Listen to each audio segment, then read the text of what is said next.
Now to our exclusive investigation into the government's $300 million Malaysian solution.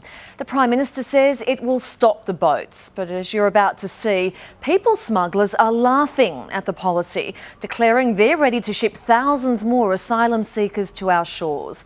This report from James Thomas explains why the government's policy is doomed to sink. They will not be able to assume that they will end up in Australia. We will decide who comes to this country and the circumstances in which they come. Put your hand up if you are still wanting to come to Australia. This really is a lousy deal for our country. Malaysia has undertaken to treat asylum seekers with dignity and respect.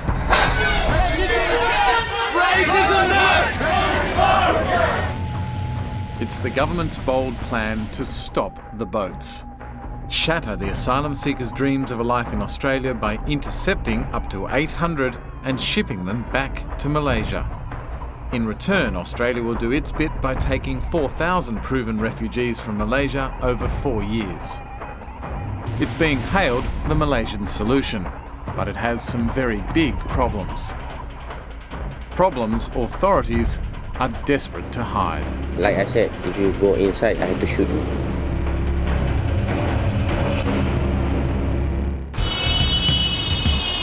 The government's central argument for the Malaysia deal is that it will crush the human traffickers.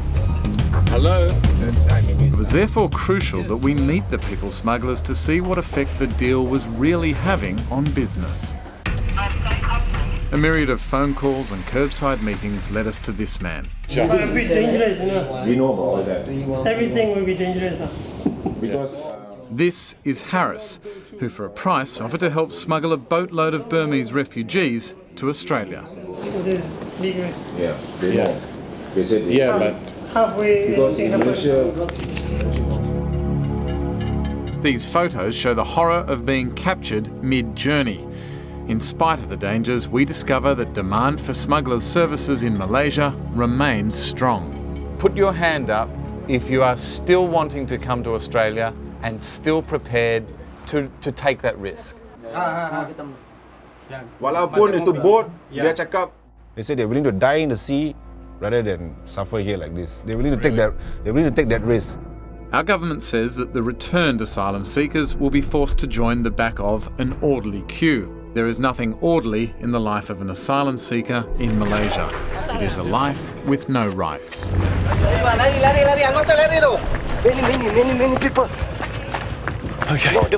Malaysia is not a signatory to the United Nations Refugee Convention.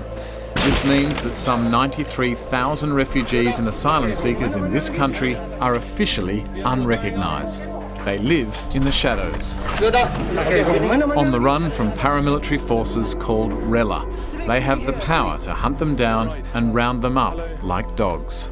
From Indonesia, from Bangladesh and Indonesia. Filmed by Britain's Channel 4 and Australia's SBS, these migrants were arrested for being undocumented workers. Others are picked up for not having visas. But that's the point. Refugees don't have visas. They flee their countries in fear of their lives, only to arrive in Malaysia, where they are often locked up in places normally reserved for hardened criminals. Think of yourself and your wife and your young children.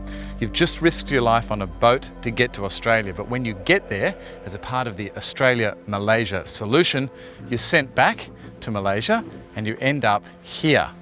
Now, Australia says you'll be treated with dignity and respect. Advocacy groups and refugees here on the ground say that that will never happen. And the statistics suggest they're right. Between 2005 and 2009, 1,300 refugees died in these detention centres due to the atrocious conditions. You go back. Sorry? Go back. We visited a number of Malaysia's detention centres in the hope of seeing the conditions for ourselves. But in Malaysia, it's the authorities that ask the questions, not the journos. We can't go in there and have a look. Today, Saturday, no take picture. SBS's Dateline accessed Malaysia's detention centres in 2009. Even the guards admit the conditions are appalling. As you can see now, actually they are not comfortable inside here. Not really comfortable. And they are very stressed out. We received a different story. Do you treat them well in there? Yeah. Yeah? They're still human, right? Yeah. So the food is very out of, I don't know, determined. If the dog see the food itself, the dog cannot eat.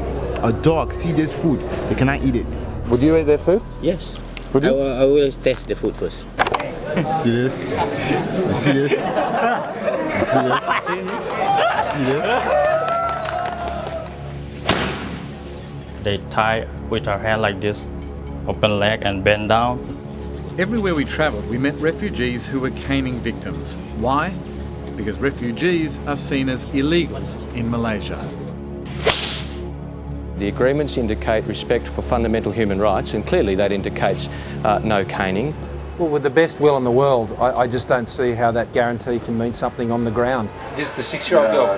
Visiting refugee communities in Malaysia 2 weeks ago, Shadow Minister for Immigration Scott Morrison says it's a fantasy for our government to expect Malaysia to treat the asylum seekers we send them humanely, when all evidence on the ground is to the contrary. The vulnerabilities are there every day, and the greatest anxiety that mental health workers I've met with here said is fear. It's fear. Some refugees are sold into sexual slavery. Others we met worked 18-hour days at the markets, their wage $1 a day. With no money to pay the rent, living conditions are cramped and unhygienic. Another family and more evidence the Malaysia Solution won't stop refugees boarding the boats. So you're prepared to take the risk to get on a boat to go to Australia? Whatever happens, I don't care. I will take the risk. Look at my life. His life is one of pain. He has the scars to prove it. So you can see why the threat of maybe their boat being turned around, or even the threat of maybe dying at sea, really means nothing to these people. Rafiq is another so-called queue jumper. He takes us out of the city to show us where he will soon depart on a boat to Australia. An innocent little fishing village, I mean, that's the imagery that you get here. But if you know a little bit more about this area, you'd know that this is one of the many staging posts for human trafficking out of Malaysia. Now, Rafiq 1 year ago was arrested and detained as a result of his attempts to get out of here and head to Australia. He's unperturbed, he's back and he's planning another trip. It'll cost between $10,000 and $15,000 for the boat, $1,000 for the agent. These costs will be spread between 7 or 8 families, or about 30 people. He knows about the Malaysia Solution. He knows that the boats may be turned back. He doesn't care. The truth is that Rafiq may never have needed to board a boat if Australia were to substantially increase its intake of refugees from the so-called queue. Relative to our wealth, Germany, the UK, France, USA, Canada, Sweden, Italy, Switzerland, Austria and Norway all take more refugees than us. James Thomas reporting, and there's more on that investigation on our website, yahoo7.com.au/Today Tonight.